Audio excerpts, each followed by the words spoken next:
Hello students, welcome back to my channel. जैसे कि आपको पता है कि हमारा नेटवर्क लेयर स्टार्ट हो चुका है, जिसमें हमने नेटवर्क लेयर का ओवरव्यू देखा था और IPv4 एड्रेसिंग का स्ट्रक्चर, उसका एड्रेस स्ट्रक्चर कैसा है, क्यों हेल्पफुल है IPv4 एड्रेसिंग, उसके टाइप्स क्या होते हैं जो कि हमने पब्लिक और प्राइवेट देखे थे, एड्रेसिंग के मेथड्स देखे थे, static and dynamic and others. उसके अलावा हमने कुछ एक्टिविटीज़ भी की थी जिसमें हमने देखा था कि वैलिड और इनवैलिड IP एड्रेस कैसे आइडेंटिफाई कर सकते हैं, या फिर अगर आपको अब सपोज IP एड्रेस डेसिमल में दे रखा है तो उसको बाइनरी में कैसे कन्वर्ट करना है, या फिर अगर बाइनरी में दे रखा है तो डेसिमल में कैसे कन्वर्ट करना है। तो हमने काफ़ी सारी उसमें एक्टिविटीज़ भी की थी, प्लस हमने IPv4 के एड्रेस स्ट्रक्चर को, उसके एड्रेसिंग मैथड को भी समझा था। आज हम जो पढ़ने वाले हैं वो है classful addressing. Okay, this is also a part of your IPv4 address. तो बेसिकली आपके पास एक क्लासफुल एड्रेसिंग होती है और क्लासलेस एड्रेसिंग होती है। आज का जो लेक्चर है हमारा, उसमें हम कवर करेंगे कि क्लासफुल एड्रेसिंग क्या होती है, और आगे के लेक्चर्स में हम देखेंगे कि क्लासलेस एड्रेसिंग क्या होती है। तो सबसे पहले अगर हम डेफिनेशन की बात करें क्लासफुल एड्रेसिंग की, तो classful addressing is an addressing scheme used in the IPv4 network where IP addresses are divided into predefined classes. Your IP addresses are divided into predefined classes. This point is important, and these classes determine the range of IP addresses available for the allocation to networks based on the leading bits of the address. इसका मतलब क्या है, जो classful addressing scheme है उसके अंदर आप क्या करते हो, IPv4 नेटवर्क के अंदर ये यूज होती है, और इस स्कीम में हम क्या करते हैं, हमारे जो IP एड्रेसेस होते हैं उनको डिवाइड कर देते हैं कुछ प्री डिफाइंड क्लासेस में। इनको प्री डिफाइंड क्लासेस में डिफाइन करने से क्या होता है, ये जो पर्टिकुलर क्लास होती है वो आइडेंटिफाई करती है, डिटरमाइन करती है कि IP एड्रेस की क्या रेंज होगी जो कि अवेलेबल होगी एलोकेशन फॉर दी नेटवर्क्स। और ये कैसे आइडेंटिफाई करोगे, जो भी एड्रेस होगा उसकी जो लीडिंग बिट्स होंगी एड्रेस की, वो आपको हेल्प करेगी इसमें आइडेंटिफाई करने में कि क्या एलोकेशन है नेटवर्क को। ओके, तो ओवरव्यू की अगर हम बात करें तो जो क्लासफुल एड्रेसिंग सिस्टम है उसके अंदर हम IP एड्रेसेस को जो है 5 क्लासेस में डिवाइड कर देते हैं, class A, class B, class C, D and E. So 5 classes we have in the classful addressing where IP addresses are divided into these 5 classes, and each class has a different range of address, okay, and a default subnet mask which is allow for varying number of host and network. तो देखो IP address है, classful addressing में IP addresses को 5 क्लासों में divide किया है, A, B, C, D and E, ठीक है। और ये 5 जो क्लासेस हैं, इन क्लासेस में क्या होंगे, हर क्लास का एक डिफरेंट रेंज ऑफ एड्रेस होगा, प्लस इनका एक डिफॉल्ट सबनेट मास्क होगा। डिफॉल्ट सबनेट मास्क क्या होता है वो मैं भी आगे समझाऊंगी। और ये सबनेट मास्क किस लिए यूज होता है आपका, to identify the number of host and the network in your addressing. Okay, now what is the importance, why we are using this classful addressing? So if we understand the importance of classful addressing in the history of networking, so these addressing played a crucial role in the early development of the internet and networking. It provided a structured approach to IP address allocation and also allowing for efficient management of address space. However, there are some limitations also exist, leading to the adoption for more flexible addressing, and for that purpose we use some classless inter-domain routing that we will discuss in the upcoming lecture. So today's lecture is mainly focused on your classful addressing. So let's start. So before starting, please अगर videos अच्छे लग रहे हैं तो like कीजिए, subscribe कीजिए, share कीजिए, और जो एग्जाम एस्पायरेंट्स हैं, इवन आप ये जो बच्चे बीटेक के हैं या एमटेक जिनके पास कंप्यूटर नेटवर्क सब्जेक्ट है, उनके लिए भी ये काफ़ी हेल्पफुल हो सकता है। तो प्लीज़ आप शेयर कीजिए, जो भी आपके कलीग्स या आपके खुद के स्टूडेंट्स या फ्रेंड्स हैं, ताकि क्या हो, जिससे ज़्यादा से ज़्यादा लोगों को हेल्प मिल सके इसमें। क्योंकि मैं मोस्टली सारे टॉपिक्स को टॉपिक वाइज हम सारे की पॉइंट्स कवर करते हैं, प्लस हम कुछ एक्टिविटीज़ भी लेते हैं जिससे कि हमें वहीं की वहीं वो टॉपिक कंप्लीट हो जाए और वो टॉपिक प्रिपेयर हो जाए। तो प्लीज़ शेयर कीजिए। नाउ सी, कौन कौन सी क्लासेस होती हैं और इन क्लासेस को आप कैसे आइडेंटिफाई कर सकते हो, ये हम देखते हैं। तो अभी हमने बताया कि IPv4 की जो एड्रेस क्लासेस है उनको हमने 5 क्लासेस में डिवाइड किया है, A, B, C, D and E।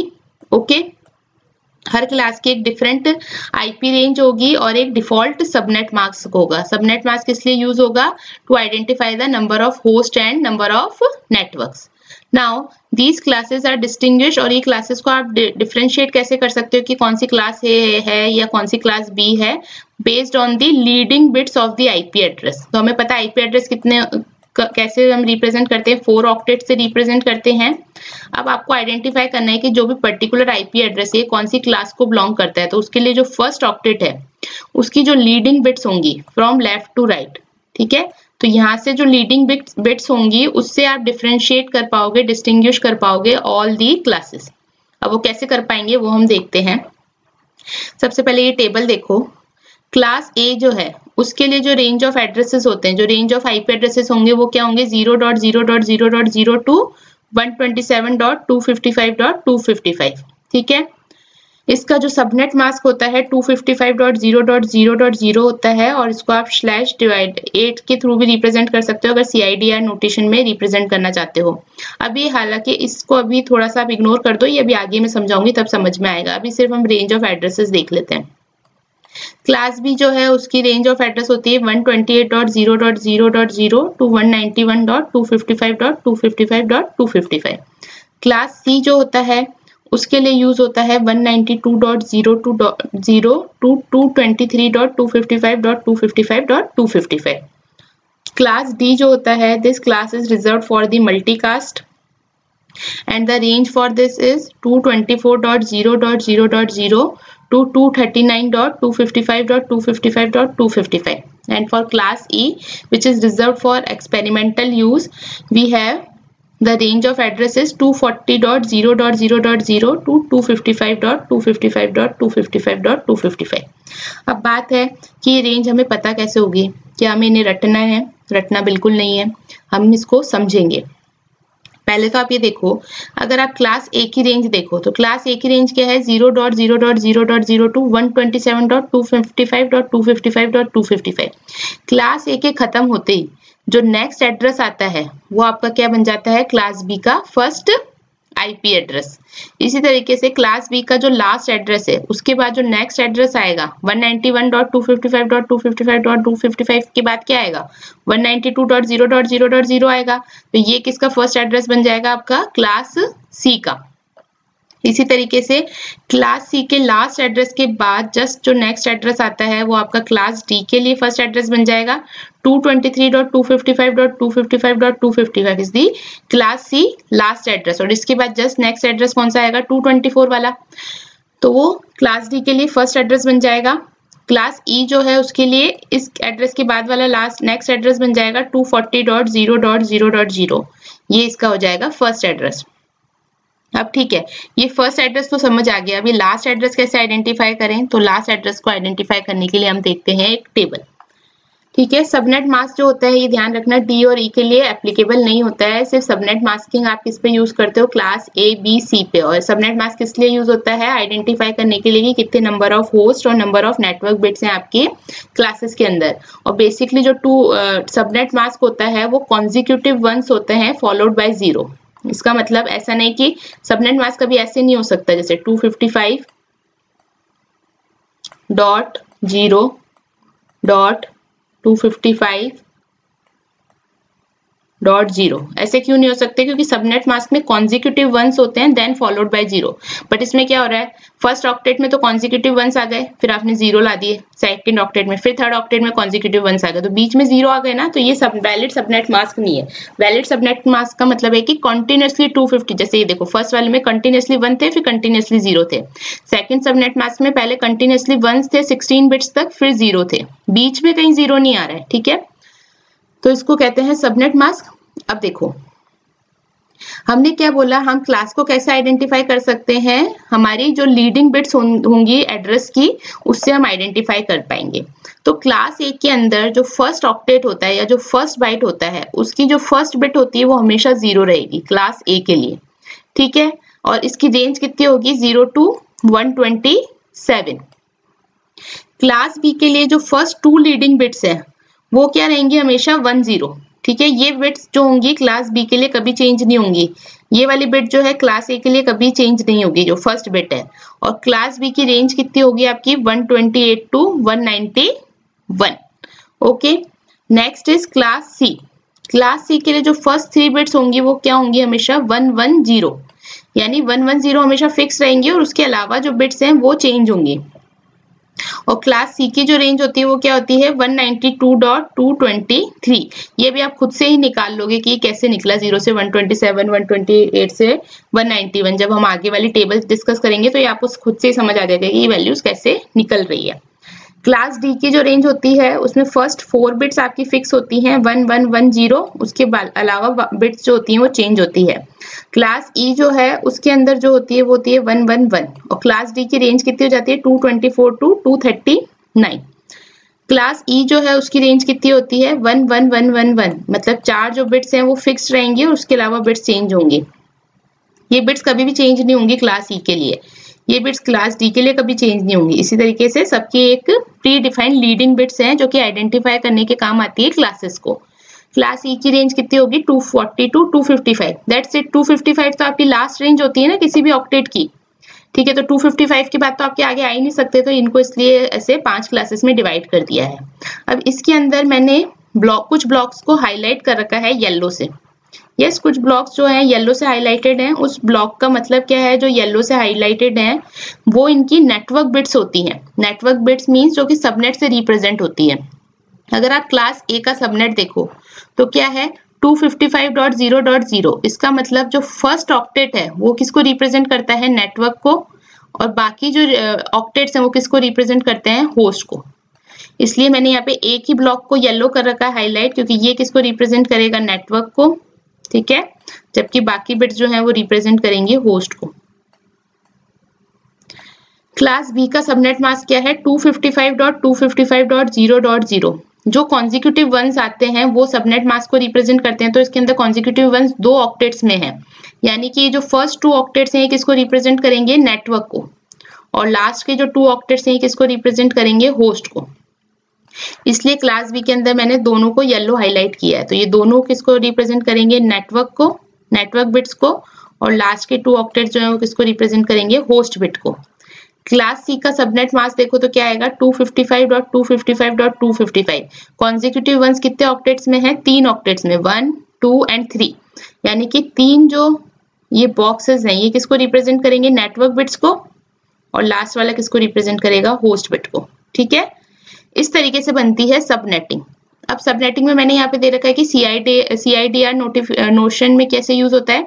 देखो 8 यहाँ पे क्यों लिखा है, क्योंकि इसके अंदर नंबर ऑफ वंस कितने हैं, 8 वंस ऐसे हैं, 8 वंस है इसके अंदर, क्योंकि जो फर्स्ट ऑक्टेट है सिर्फ वही 255 है, और 255 का अगर बाइनरी देखो तो क्या होता है 1 1 1 1 1 1। कितने नंबर ऑफ 8 वंस हैं, 1 2 3 4 5 6 7 8, 8 वंस हैं, इसलिए इसको आपने डिवाइडेड बाय 8 इस तरीके से लिखा है, /8, सॉरी डिवाइडेड नहीं बोलेंगे, /8 लिखा है, ठीक है। नेक्स्ट वाले में 255.255, तो एक ऑक्टेट में 8 वन है और दूसरे ऑक्टेट में भी 8 है, तो टोटल कितने हो गए 16, इसलिए इसको कैसे लिखेंगे /16। /16 का क्या मतलब हो गया कि 16 कॉन्जिक्यूटिव वंस है, /8 का मतलब क्या हो गया, सबनेट मास्क में कॉन्जिक्यूटिव 8 वंस है।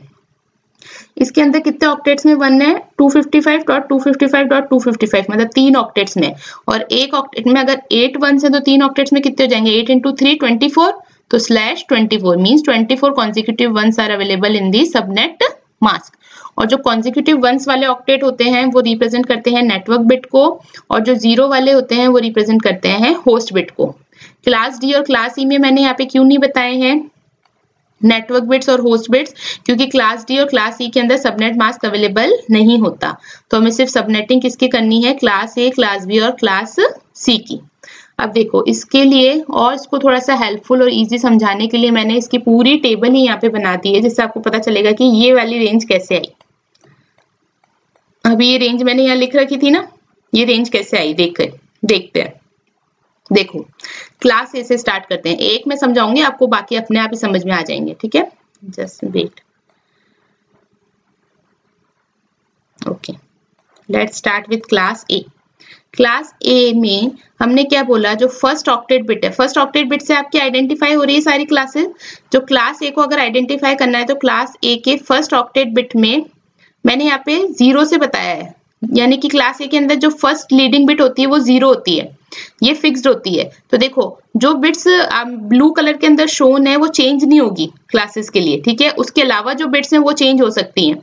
तो जो ये ब्लू बिट्स हैं, ब्लू कलर में जो बिट्स रिप्रेजेंट है, ये क्लास को शो करती है, क्लास को आइडेंटिफाई करने के लिए काम आती है। तो क्लास ए को हम कैसे आइडेंटिफाई करते हैं कि अगर फर्स्ट बिट 0 है और उसके अलावा बाकी वैल्यूज चेंज हो रही है तो उससे हमें नहीं मतलब, जो वैल्यू अनचेंज्ड है ये कांस्टेंट रहेगी हमेशा क्लास ए के लिए, तो उस केस में आप क्लास ए इसको बताओगे और इसकी रेंज कितनी हो जाएगी, फर्स्ट ऑक्टेट की रेंज।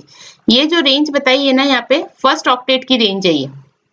तो फर्स्ट ऑक्टेट की रेंज कितनी हो जाएगी अब, क्योंकि देखो 0 तो फिक्स हो गया, अब आपकी रेंज कहां से कहां तक हो सकती है, मिनिमम तो हो जाएगा कि सारी बिट 0 हो जाए। फर्स्ट ऑक्टेट में हमारी 8 बिट्स होती हैं, ठीक है, ये हो जाएंगे आपकी 8 बिट्स, 1 2 3 4 5 6 7 एंड 8। तो हम क्या करें कि जो फर्स्ट बिट है ये तो फिक्स हो गई। अब अगर आपको इन बिट्स के साथ मिनिमम वैल्यू बनानी है तो मिनिमम वैल्यू कौन सी हो सकती है, जब सारी बिट 0 तभी मिनिमम होगी ये। यस, सारी बिट 0 हो जाएंगी तो हमें मिनिमम वैल्यू मिल जाएगी। तो इसका डेसिमल क्या होता है, 0, तो स्टार्टिंग रेंज तो हो गई 0।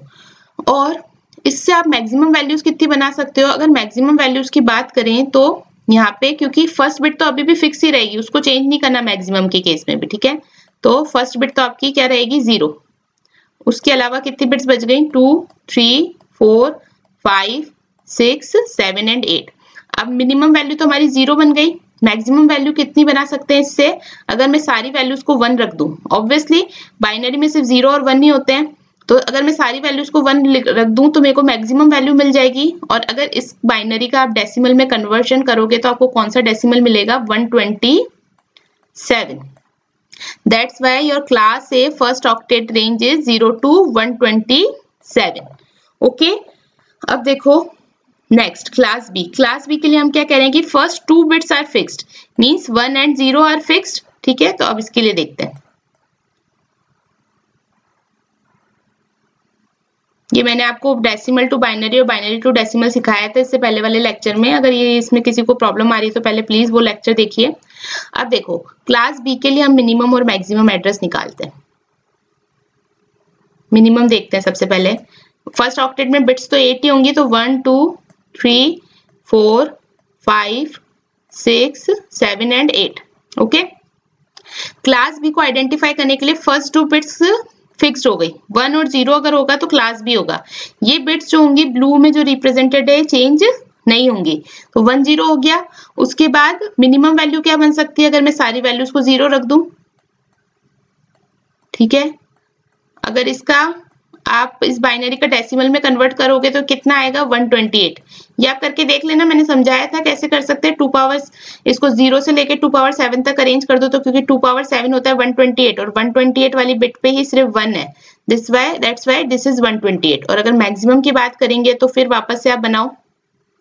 देखो याद करने की जरूरत नहीं है, सबके पीछे कॉन्सेप्ट्स हैं, समझना पड़ेगा। 1 2 3 4 5 6 7 एंड 8। अब क्योंकि क्लास बी है तो 1 और 0 तो फिक्स हो गई। मैक्सिमम क्या आ सकता है अगर सारी वैल्यूज 1 हो जाए, यस। अगर इन सारी वैल्यूज को 1 करोगे और इसका बाइनरी निकालोगे तो कितना निकलेगा, 191। That's why class B range is 128 to 191, first octet range. Okay, ये क्वेश्चंस आ जाते हैं कभी कभी कि आप उसे आइडेंटिफाई करने के लिए पूछ लेते हैं कि बताइए कौन सी क्लास को बिलोंग कर रहा है IPv4 एड्रेस, ठीक है। अब क्लास सी मैं यही बता देती हूँ। क्लास सी के लिए हमारी फर्स्ट 3 बिट्स फिक्स्ड है, 1 1 0। तो मिनिमम वैल्यू तो क्या बन जाएगी इससे, जब सारी वैल्यू 0 हो जाएंगी, बाकी जो बची हुई वैल्यूज है वो 0 हो जाएंगी, तो इसका डेसिमल निकालोगे तो कितना में निकलेगा, 192। वापस इसके मैक्सिमम रेंज के लिए ये वाली वैल्यूज तो फिक्स्ड हैं और सारी वैल्यूज को 1 कर दोगे तो हमें मैक्सिमम वैल्यू मिल जाएगी, तो उसका डेसिमल निकालोगे तो क्या मिलेगा, इसका 223। इसलिए क्लास सी की रेंज कितनी हो गई, 192 to 223। क्लास डी के लिए जो फिक्स्ड वैल्यूज होती है, फर्स्ट 4 लीडिंग बिट्स फिक्स्ड होती हैं, 1 1 1 0। तो इसके लिए मिनिमम के लिए सारी वैल्यूज को 0 पुट कर दो और मैक्सिमम के लिए सारी वैल्यूज को 1 पुट कर दो। इसका डेसिमल निकलेगा 224 और इसका डेसिमल निकलेगा 239। क्लास ई की अगर हम बात करें तो फर्स्ट 4 बिट्स जो हैं वो 1 होती हैं। अब इन बाकी रिमेनिंग बिट्स को 0 करोगे तो मिनिमम वैल्यू निकल जाएगी 240 और मैक्सिमम कितनी निकल जाएगी, 255। और मैक्सिमम वैसे भी हमारी IPv4 के अंदर क्या रेंज होती है किसी भी एक ऑक्टेट की, 255। तो यहाँ तक ही आपकी रेंज होगी। ठीक है, इस तरीके से आपने फर्स्ट ऑक्टेट बिट की रेंज निकाली। तो देखो इनको रटने की जरूरत नहीं है, ये आप सिंपली, क्योंकि आप इसको कितना भी रट लो ये आपको एग्जाम में काम नहीं आने वाले रट्टाफिकेशन, आपको इनको समझना ही पड़ेगा। क्योंकि समझने से क्या होगा, किसी भी पैटर्न का क्वेश्चन बनेगा, किसी भी तरीके का क्वेश्चन बनेगा तो आप इजीली निकाल पाओगे। जैसे सपोज उसने कोई क्वेश्चन दे दिया कि सपोज कोई 1-1 करके मैंने एक नई क्लास बना लिया, मुझे बताओ इसके अंदर मिनिमम और मैक्सिमम बिट रेंज क्या होगी फर्स्ट ऑक्टेट की। तो वो तो आप तभी निकाल पाओगे ना जब आपको ये फॉर्मूलाज या फिर ये इस तरीके से मेथड आता होगा कि जब अगर फिक्स है कि ये क्लास के लिए आइडेंटिफिकेशन की बिट्स है और ये फिक्स्ड है, तो मिनिमम के लिए बाकी रिमेनिंग बिट्स 0 हो जाएंगी और मैक्सिमम बिट्स 1 हो जाएंगी, तभी आप निकाल पाओगे। तो इनको प्लीज रटिए मत, इस तरीके से समझिए कि हम कैसे इन वैल्यूज को निकालते हैं। हाँ, आपको बस ये जरूर ध्यान रखने की जरूरत है कि क्लास ए के लिए आपका फर्स्ट लीडिंग बिट फिक्स होती है, क्लास बी के लिए फर्स्ट 2 लीडिंग बिट फिक्स होती है जो कि वैल्यू होती है 1 0, क्लास सी के लिए होती है 1 1 0, क्लास डी के लिए होती है 1 1 1 0 और क्लास ई के लिए होती है 1 1 1 1। अब इसके बाद मैंने बताया था नेटवर्क और होस्ट पोर्शन कैसे आइडेंटिफाई करोगे, सबनेट मास्क से। सबनेट मास्क हमने देखा ही था, अच्छा यहाँ मैंने लिख ही रखा है, इसका सबनेट मास्क है 255.0.0.0। सिर्फ फर्स्ट ऑक्टेट में कॉन्जिक्यूटिव वंस है तो इसका फर्स्ट ऑक्टेट नेटवर्क को बताएगा और बाकी ऑक्टेट से होस्ट को बताएंगे। क्लास बी के अंदर फर्स्ट 2 ऑक्टेट जो है उनमें कॉन्जिक्यूटिव वंस है तो ये दोनों किसको बताएंगे, नेटवर्क बिट्स को, और बाकी रिमेनिंग होस्ट बिट्स को बताएंगे। थर्ड वाले में फर्स्ट 3 ऑक्टेट्स में वंस है तो ये आपके नेटवर्क बिट्स को बता देंगे और लास्ट वाला होस्ट बिट को बता देंगे। ठीक है, अब आई यहाँ तक तो समझ आ गया है ना कि हम कह रहे हैं कि सबनेट मास्क जो है वो उससे आप आइडेंटिफाई कर पाओगे कि कितने नंबर ऑफ होस्ट होंगे और कितने नंबर ऑफ नेटवर्क्स होंगे। अब हम कैसे निकालते हैं कि कैसे पता कितने होंगे, अब वो देखते हैं। तो नंबर ऑफ पॉसिबल नेटवर्क्स कितने हो जाएंगे वो देखो।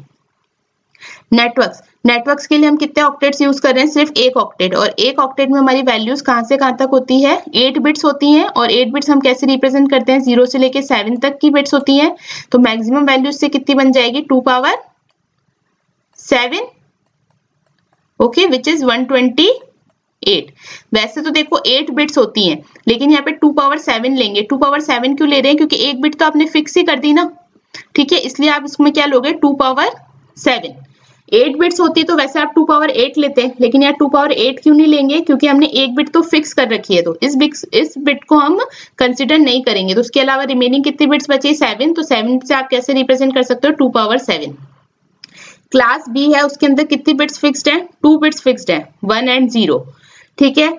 लेकिन इसके अंदर नेटवर्क बिट्स टोटल कितनी है, देखो नेटवर्क बिट्स 8 + 8 16 बिट्स हैं, और 16 में से 2 बिट्स आपकी फिक्स है तो इसको माइनस कर देंगे, 16 - 2 यानी 14 बिट्स हैं आपके पास नेटवर्क के लिए। तो टोटल नंबर ऑफ नेटवर्क्स कितने आ जाएंगे, 2 पावर 14, 16,384।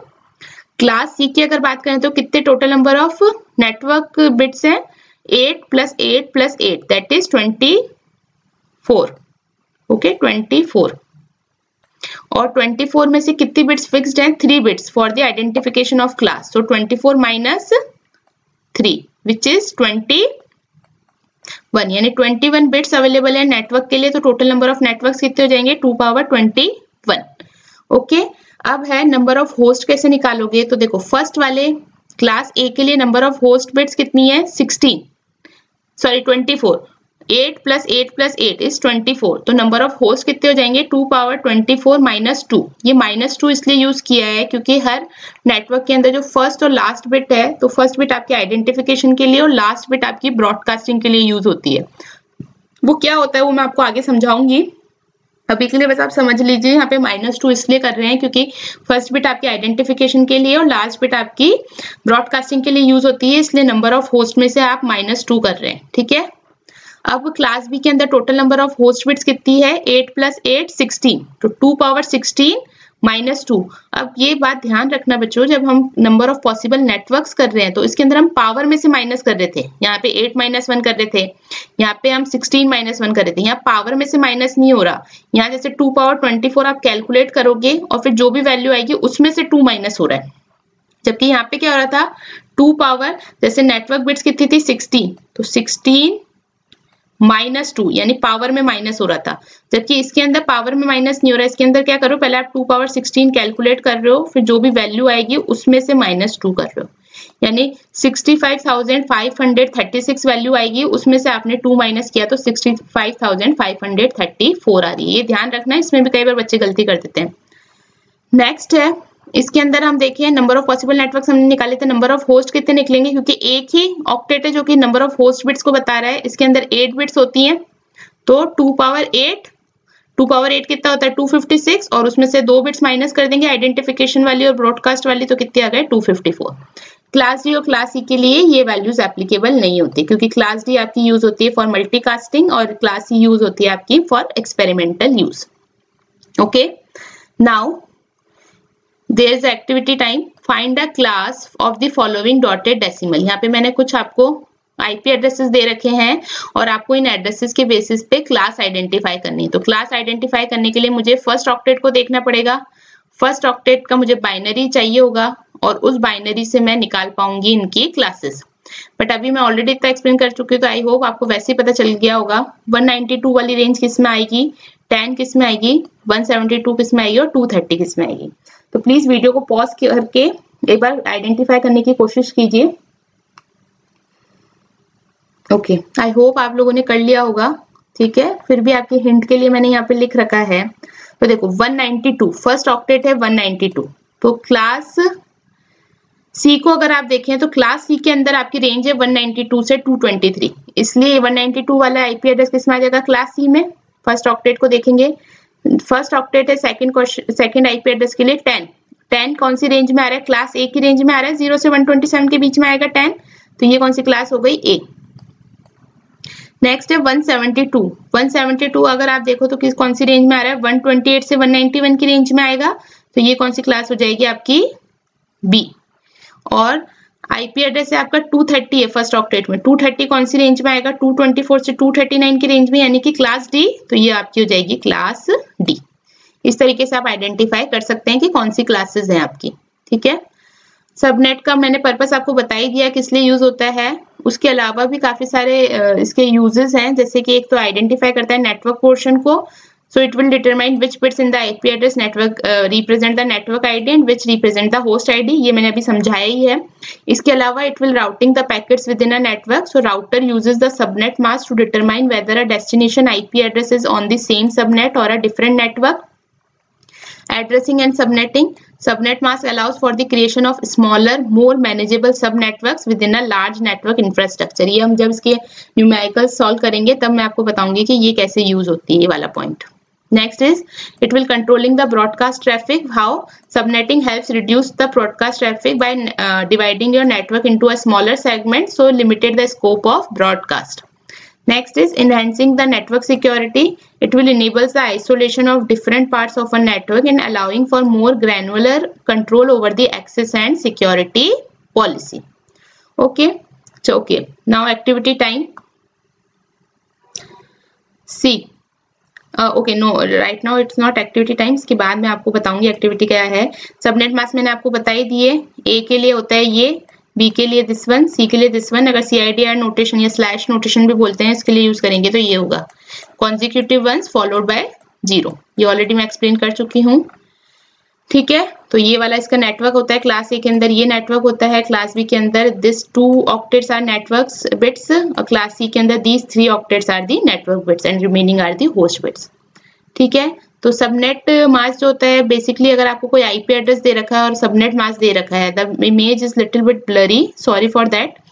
नाउ यहाँ पे बट फिर भी थोड़ा आई थिंक विजिबल तो है ही। अगर IPv4 एड्रेस दे रखा है और दे रखा है कि इसका सबनेट मास्क ये है, इसका मतलब क्या होगा, जो कॉन्जिक्यूटिव वंस हैं वो सारे ऑक्टेट्स तो आपके हो जाएंगे नेटवर्क पोर्शन के, और जो रिमेनिंग 0 वाले ऑक्टेट्स हैं वो किसके हो जाएंगे, आपके होस्ट पोर्शन के। अब देखो आप ये भी अगर आपको 2 IP एड्रेसेस दे रखे हैं तो आप और सबनेट मास्क दे रखा है तो उससे ये भी आइडेंटिफाई कर सकते हो कि वो सेम नेटवर्क में है या नहीं। कैसे, जैसे देखो यहाँ पे 2 IP एड्रेसेस दे रखे हैं 10.10.10.1 एंड 10.10.20.16 और इनका सबनेट मास्क दे रखा है 255.0.0.0, यानी कि जो फर्स्ट ऑक्टेट है सिर्फ वो आपका नेटवर्क को बता रहा है। यानी कि अगर फर्स्ट ऑक्टेट की जो वैल्यू है वो सेम होगी 2 IP एड्रेसेस के लिए, बिल्कुल सेम होगी, तब तो वो सेम नेटवर्क को बिलोंग करेंगे, अदरवाइज डिफरेंट को। ठीक है, क्योंकि सिर्फ फर्स्ट नेटवर्क को ही देखना है इसके अंदर, क्योंकि सबनेट मास्क ये दे रखा है। तो क्योंकि 10 और नेक्स्ट वाले में भी 10 है, इसलिए दोनों IP एड्रेसेस सेम नेटवर्क को बिलोंग करेंगी। ठीक है, एक और देखो एक दे रखा है सेम आपको 10.10.10.1 और 10.10.20.16 दे रखा है, लेकिन अब सबनेट मास्क क्या दे दिया 255.255.255.0 means first 3 octet values should be same for the same network, ठीक है। लेकिन यहाँ पे फर्स्ट में तो क्या है 10.10.10 और इसमें क्या है 10.10.20, तो थर्ड ऑक्टेट की वैल्यू अलग है, इसलिए कौन से नेटवर्क्स हैं, डिफरेंट नेटवर्क्स हैं। यहाँ पे आप ये क्वेश्चन पूछ सकते हो कि मैम ये एड्रेसेस तो आपने क्लास ए के दे रखे हैं, लेकिन आप सबनेट मास्क क्लास सी का कर रहे हो, क्या ये पॉसिबल है? तो यस, ये बिल्कुल पॉसिबल है। आप क्लास ए के ऊपर क्लास सी का सबनेट मास्क अप्लाई कर सकते हो, but vice versa is not true, means class C के एड्रेसेस पे क्लास ए का सबनेट मास्क अप्लाई नहीं होगा। एक और मैं करवाती हूँ इसका एग्जांपल। आप देखो इसमें सबनेट मास्क क्या है 255.250, यानी कि first 2 octets should be same for the same network. तो देखो फर्स्ट 2 ऑक्टेट सेम है तो ये सेम नेटवर्क को बिलोंग करेंगे। इसके अंदर देखो 3 ऑक्टेट्स हैं तो ये फर्स्ट, इसमें जो है थर्ड ऑक्टेट वो डिफरेंट हो गया तो ये डिफरेंट नेटवर्क को बिलोंग करेंगे। इसी तरीके से इसमें देखो तो 10.10 और 10.10 और इसमें सबनेट मास्क में भी फर्स्ट 2 ऑक्टेट से सेम होने चाहिए, तो दोनों सेम है तो ये सेम नेटवर्क को बिलोंग करेंगे। जबकि इसके अंदर 3 ऑक्टेट सेम होने चाहिए, जबकि जो थर्ड ऑक्टेट है वो डिफरेंट है, इसलिए ये डिफरेंट नेटवर्क को बिलोंग करेंगे। Now this is the question for you. Tell me in the comment box which of the following is an invalid subnet mask. Option A, option B, option C and option D is given. So you need to identify which one is the invalid subnet mask. So identify the invalid subnet mask and put your answer in the comment box. So thank you everyone. I hope आज का lecture आपको अच्छा लगा होगा, मैंने बहुत अच्छे से समझाया है। I hope ये अब क्लासेस आप नहीं भूलोगे कि कौन सी क्लास की क्या रेंज होती है, क्या सबनेट मास्क होता है, क्यों सबनेट मास्क यूज होता है, ठीक है। और क्वेश्चंस भी हमने यहाँ पे काफी करे हैं। इसके अलावा एग्जाम में किस तरह के क्वेश्चंस आते हैं वो हम नेक्स्ट लेक्चर्स में डिस्कस करेंगे। तो प्लीज वीडियो अच्छा लगा हो तो लाइक कीजिए, सब्सक्राइब कीजिए। Thank you.